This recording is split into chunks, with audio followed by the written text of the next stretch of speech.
Ok, capsule 222. Donc, on va parler un petit peu de dispersion dans les données. Donc, on avait présenté dans la capsule 221 la moyenne.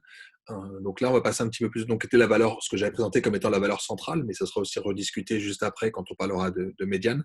Là, on va parler de dispersion. Donc, je vais revenir en particulier sur la variance et je parlerai aussi d'autres grandeurs qui peuvent être utilisées euh, pour, euh, pour décrire la dispersion, en tout cas dans nos données. Je vais essayer de rebasculer sur mes transparents en espérant que ça marche et ça a l'air de marcher. OK. Donc la dispersion, c'est la variabilité. On en a aussi parlé un tout petit peu quand je parlais des fonctions, quand j'ai parlé de la densité de l'estimation en noyau, je vous disais on est très volatile. Donc la volatilité, la variabilité, c'est de ça dont on parlait. OK. Donc, premier point, donc la grandeur classique qu'on va avoir quand on travaille sur la dispersion, c'est la notion de variance. Ok. Donc, comment est-ce que je définis la variance? Ben, c'est tout simplement la moyenne euh, qui est. Donc, on avait vu que la moyenne était définie comme la valeur qui minimisait la somme des carrés entre xi et m. Donc, quand je cherchais l'argument du minimum de cette fonction, je tombais sur la moyenne. Mais la valeur de cette grandeur-là, à condition de la normaliser, c'est ce qu'on va appeler la variance. Okay. Alors, il y a juste une petite subtilité, c'est que soit je mets du 1 sur n, soit je mets du 1 sur n-1. Je ne vais pas rentrer dans les détails aujourd'hui, je vais juste que vous sachiez qu'il y a des discussions infinies sur ce sujet-là. J'ai pris 1 sur n-1. J'aime pas du tout le 1 sur n-1 parce que pour moi, ça a plus de sens, surtout puisque je ferai après, de vous le définir en 1 sur n. Je le mets en 1 sur n-1 pour deux raisons. 1 sur n-1, c'est que c'est ce qui est calculé par les logiciels. Donc, quand vous prenez la variance ici, sous Python, mais aussi sous R, c'est cette grandeur-là qui est calculée. Donc, on fait la somme des xi moins x bar à la 2 divisé par n-1. Okay. Donc, autant la définir comme ça, vu que c'est ce qui est calculé. Okay. Alors, il y a une justification théorique de cette grandeur-là, c'est que cette grandeur est l'estimateur sans biais de la variance théorique. Voilà. Donc, l'autre estimateur est biaisé, donc on a un biais qui est faible, mais qui existe. Alors, après, ça reste un problème qui est intéressant, mais à distance finie. C'est-à-dire que si n est petit, ok, ça fait une différence de passer de 1 sur n à 1 sur n-1. Okay, vous avez 10 observations, soit vous divisez par 9, soit vous divisez par 10, ça change un petit peu. Maintenant, si vous avez 100 000 observations, ce n'est pas un vrai problème. D'accord. Donc, je ne vais pas passer trop de temps parce qu'on est plutôt dans un contexte de données massives euh, où, disons, on va assez souvent admettre qu'on a plus de 100 observations. Et avoir plus de 100 observations, bah, assez souvent, ça fait que 1 sur n ou 1 sur n-1, ça ne change pas grand-chose. Sachez juste que les logiciels, la plupart utilisent du 1 sur n-1. Je ne sais plus pour les tableurs. Il faut faire un petit peu attention et je pense qu'il faut vérifier le calcul qui est fait. Mais voilà. Disons que je fais la moyenne de mes différences des carrés entre ma valeur xi et ma moyenne. Okay. Donc, c'est la différence du carré de la différence entre mes xi et ma moyenne. Okay. Donc, la variance, c'est ça. C'est tout simplement cette grandeur-là que je vais noter s à la 2. Donc, parce que tout le monde note ça avec un s à la 2. Alors, d'ailleurs, ce qui se cache, c'est que dans le cas de la loi normale, on va avoir du sigma 2. Sigma carré, c'est ce qu'on va appeler la variance. D'accord. Donc, on va garder ce petit 2 en haut. Pour rappeler aussi autre chose, c'est que cette grandeur-là, elle est forcément positive. Okay. Quand vous sommez des choses qui sont positives, bah forcément, c'est positif. Okay. Donc, les variances sont toujours positives. La petite difficulté, c'est en termes d'unité, c'est que cette grandeur, si jamais mes xi sont en centimètres, okay, prenez la taille des élèves, un xi est en centimètres, x bar est aussi en centimètres. Donc la différence, c'est des centimètres. Okay, donc c'est la différence par rapport à l'individu moyen, sauf que quand je l'élève à la 2, j'ai des centimètres carrés. Donc ma variance, ça devient une R. Bon, je ne suis pas très fan.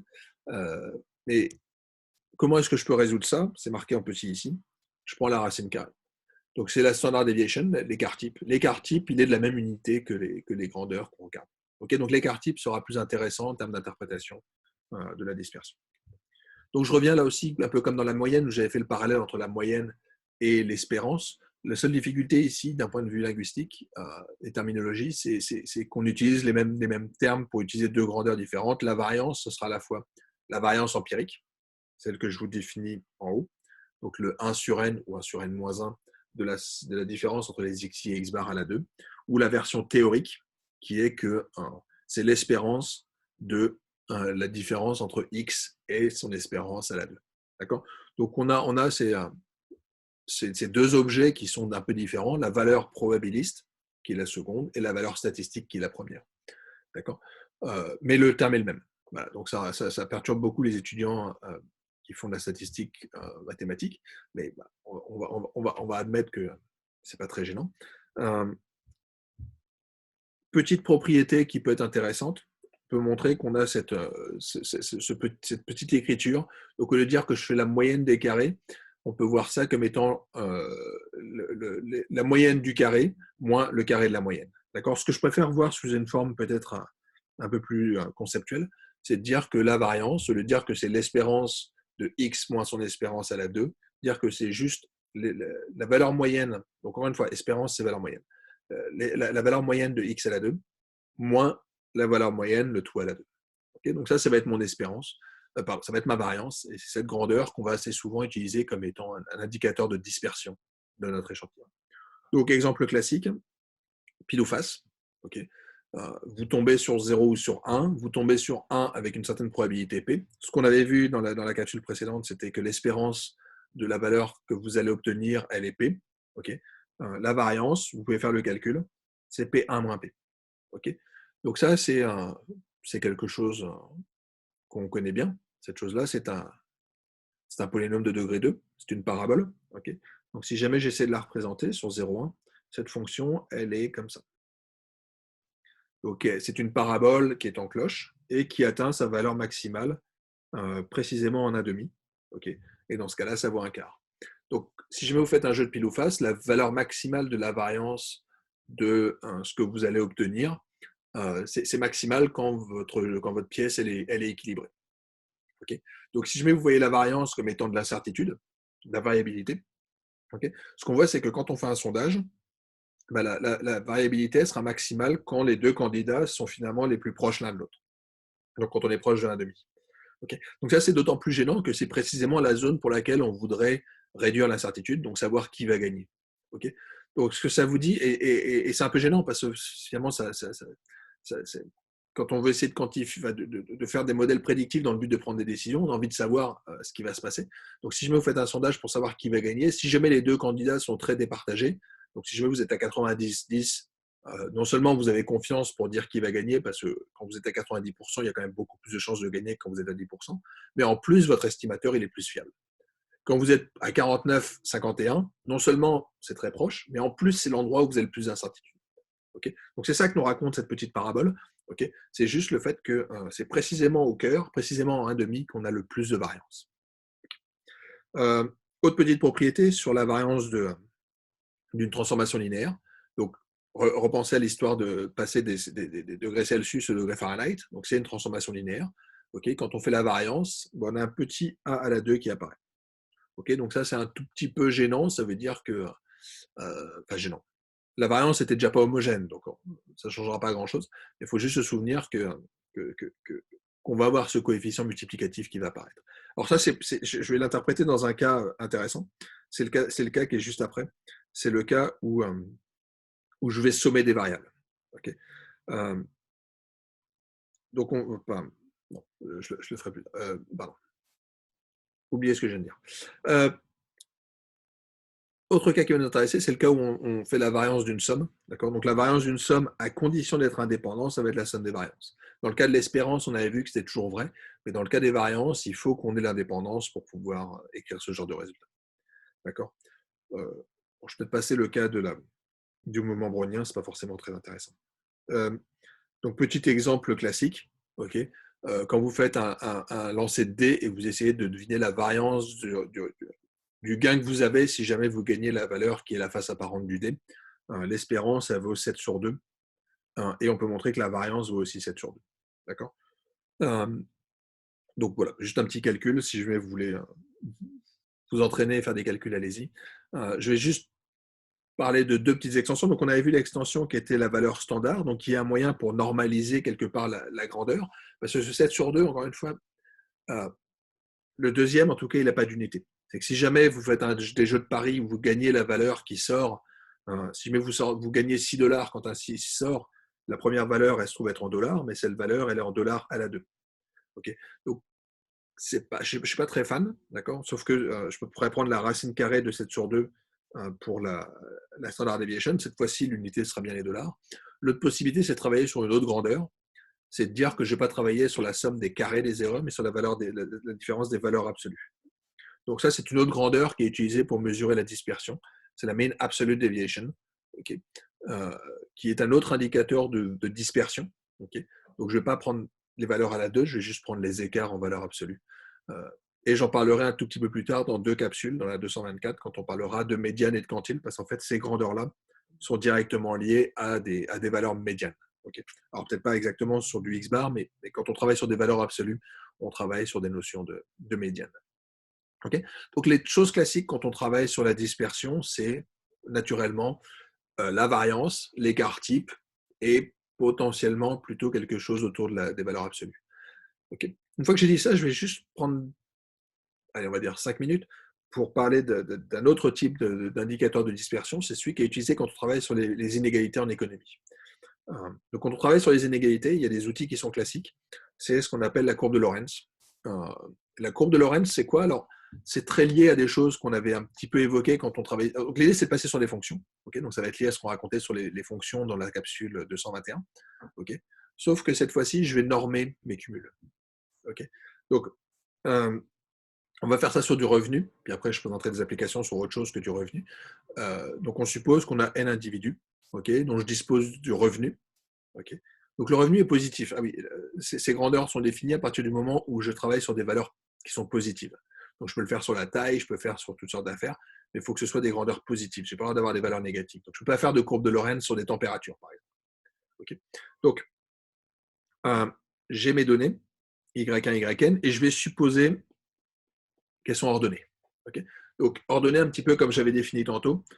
J'ai Y parenthèse 1 qui est plus petit ou égal à Y parenthèse n. Okay. J'ai juste enlevé les parenthèses parce que j'ai supposé que je les avais ordonnées. Donc, chose intéressante, donc on avait vu qu'on pouvait construire la fonction de répartition. Donc la fonction de répartition, elle va avoir pour valeur en x les valeurs de mes y. Okay. Et en ordonnée, je vais avoir quelque chose qui est entre 0 et 1. Là, ce qu'on va faire, c'est qu'on va compresser l'axe des ordonnées, l'axe des abscisses, pour être aussi sur 0, 1. Donc ce qu'on va regarder, c'est non plus une fonction de répartition, mais ça va être une espèce de fonction de répartition, sauf qu'au lieu d'être sur les Y, on va travailler sur les rangs. Okay. Donc on va regarder, donc je vais directement travailler sur le graphique. Okay. Donc ici, j'ai en l'occurrence 5 observations. Okay. 1, 2, 3, 4, 5. Ici, je regarde pour la première observation, quelle est la personne la plus pauvre, quelle portion du capital total elle possède. D'accord. Donc la première valeur, ça va être Y1. Désolé. Y1 divisé par la somme des Y. Donc, quelle proportion de l'argent elle possède? Je me place ensuite sur la deuxième valeur. Je vais regarder combien est-ce que la personne 1 et 2 possèdent par rapport à la somme totale. Ensuite, je vais le faire pour la troisième, pour la quatrième. Et la cinquième, forcément, les 5 personnes les plus pauvres possèdent 100% de l'économie puisque je n'ai que 5 personnes. Donc, la formule générique pour les valeurs qu'on va regarder, donc je me place en I sur N. Donc, en abscisse, au lieu de mettre les Y, je vais mettre les rangs. D'accord. Donc, mon Y1, si jamais je faisais Y1, Y2, YN, j'obtiendrais ma fonction de répartition. Et ici, ce que je vais faire, c'est je vais travailler sur les rangs. Donc, ma Y1, bah, c'est 1 sur N. Y2, c'est 2 sur N. D'accord. Donc, je ne regarde plus les valeurs, je regarde leur rang dans la distribution. Et donc, les rangs normalisés, c'est-à-dire que le premier, c'est 1 sur N. Deuxième, c'est 2 sur N, etc. Et en ordonnée, ce que je vais regarder, c'est le cumul jusqu'à I divisé par le cumul total. D'accord. Donc, c'est vraiment l'interprétation que je faisais tantôt. Pour la personne la plus pauvre, je regarde son revenu par rapport au revenu total. Okay. Donc, on obtient cette courbe qui est forcément croissante, okay, puisqu'à chaque fois, encore une fois, je somme des valeurs positives. Donc, je rajoute à chaque fois un petit quelque chose. Le dénominateur ne change pas, mais à chaque fois, je rajoute quelque chose. Et en plus, on a cette fonction qui est convexe, okay, puisqu'en fait, à chaque fois, je rajoute quelque chose d'un peu plus grand. Okay. Si jamais les deux personnes, Y1 et Y2, avaient eu le même revenu, dans ces cas-là, j'aurais prolongé, j'aurais eu la même pente. Okay. Comme Y2 est forcément un petit peu plus grand que Y1, bah, je vais augmenter un petit peu. Okay. Et si jamais les 3 personnes étaient de même revenu, je serais comme ça. Et donc là, j'augmente un petit peu, donc parce que j'ai des inégalités en fait. Okay. Donc on voit que si jamais les personnes avaient toutes le même revenu, je serai suivant cette première diagonale, je serai ici. Okay. Plus je ne trouve bas, plus je suis inégalitaire. Okay. L'exemple extrême étant l'exemple ici, où les 4 personnes les plus pauvres n'ont absolument rien. Donc x1, y1 plus y2 plus y3 plus y4 vaut 0. La dernière personne a tout. Okay. Donc en fait, on a ici une mesure de la dispersion, de la variabilité. Okay. Plus je suis haut, plus je suis sur cette diagonale, plus je suis égalitaire. Et plus je suis bas, plus je suis inégalitaire. Voilà. Donc ça, c'est la courbe de Lorentz. Et Gini est proposé de dire, bon, on va calculer cette R. Donc l'air qui se trouve ici. Donc l'air qui se trouve là, en fait, devrait être un indicateur des inégalités. Quand c'est petit, c'est qu'il y a peu d'inégalités. Quand c'est grand, c'est qu'il y a beaucoup d'inégalités. Donc là aussi, on aime bien avoir des indices qui sont simplistes et simples à comprendre. C'est comme la variance. La variance, quand elle vaut 0, c'est qu'il n'y a pas de dispersion. Quand c'est grand, c'est que c'est très volatile.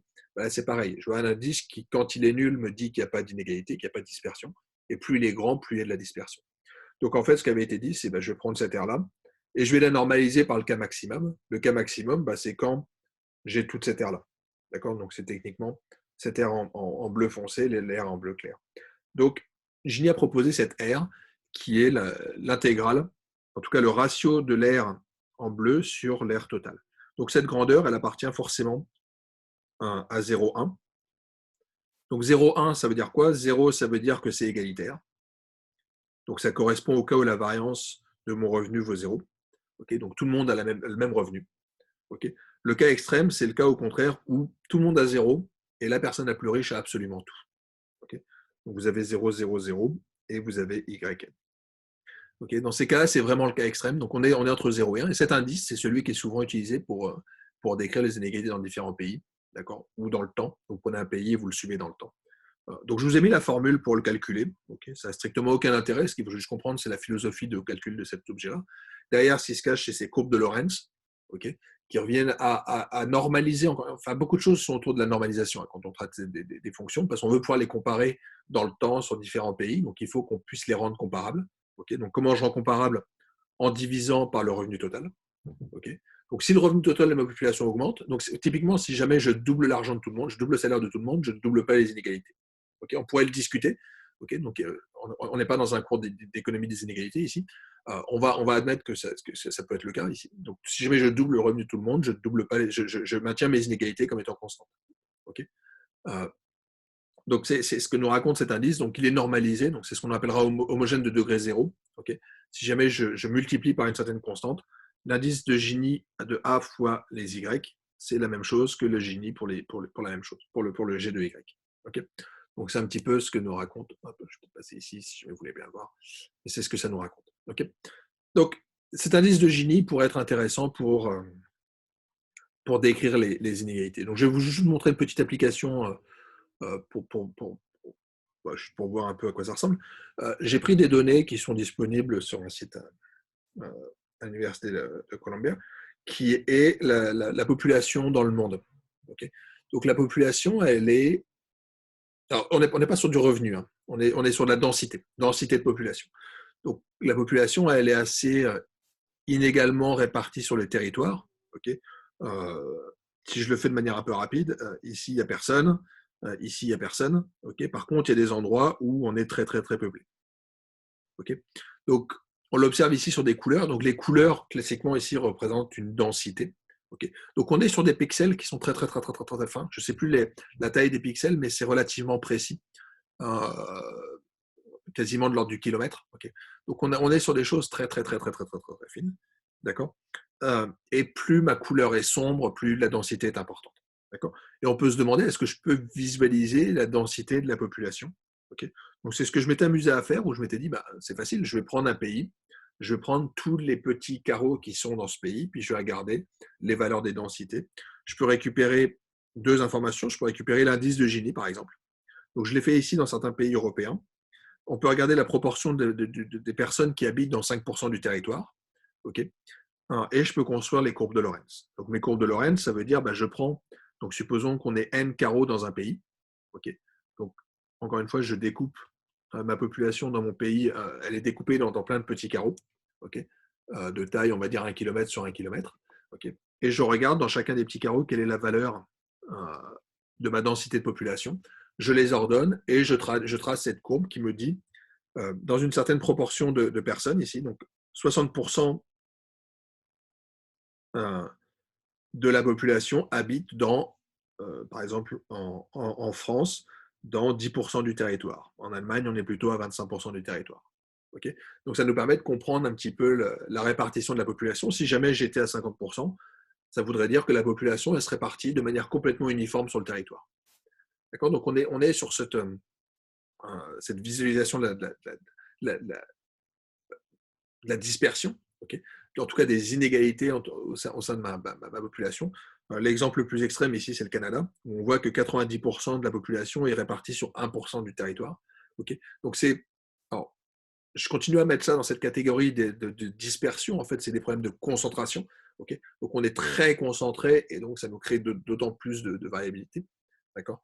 On est très très loin des exemples européens. Donc, en Allemagne, on a au contraire 5% du territoire sur 32%. 5% de la population sur 32% du territoire. Donc, on a quelque chose de beaucoup moins inégalitaire et de beaucoup plus uniforme. Okay, donc, le Canada, c'est typiquement le cas non uniforme. On n'a pas la population qui est répartie partout sur le territoire, donc de beaucoup plus concentré, ce que j'appellerais donc la variabilité. Et j'aime bien Gini parce qu'en fait, on peut le relier de manière assez explicite à des problèmes de variance. Donc, désolé, je vais faire 30 secondes de maths pour finir. Ce qu'on peut montrer, c'est que l'indice de Gini, je peux le voir comme étant quelque chose qui ressemble à ça. Donc, il fait intervenir la somme des valeurs absolues entre les xi et les xj. Okay. Il y a un coefficient de normalisation, mais oubliez-le à l'instant. Gini, ça fait intervenir cette chose-là. En fait, ce qui est assez marrant, c'est que la variance, je peux l'écrire sur quelque chose qui ressemble aussi étroitement à ça. C'est qu'on peut montrer que la variance, c'est la somme des carrés, non pas entre la différence entre xi et x bar, mais je peux l'écrire entre la différence entre tout le monde. Okay. Donc, je m'amuse à mesurer toutes les distances entre tous mes individus. Okay.